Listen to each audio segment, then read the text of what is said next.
Ingay.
Hindi siya maingay.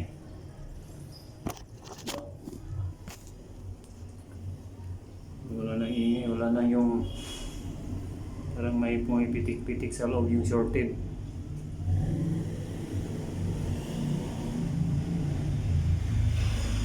Sa loob kasi nito shorted, kaya pag ilagay natin yung valve, maingay. Tsaka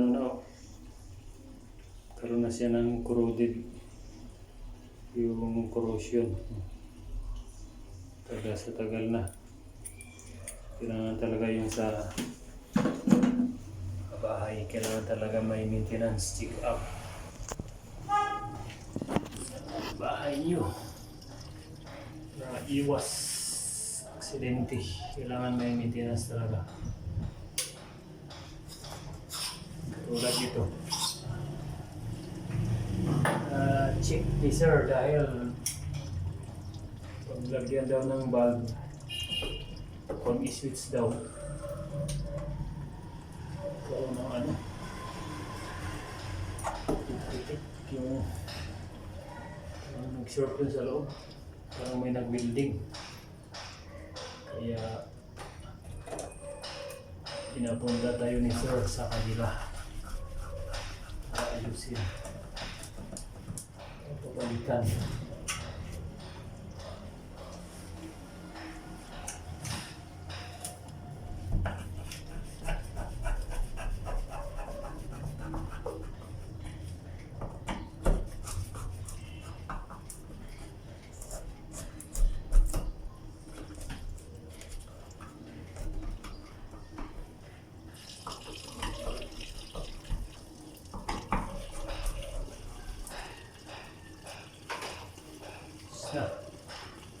Switch na natin.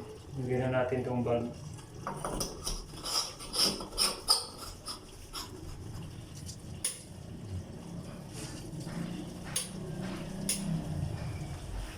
Switch na.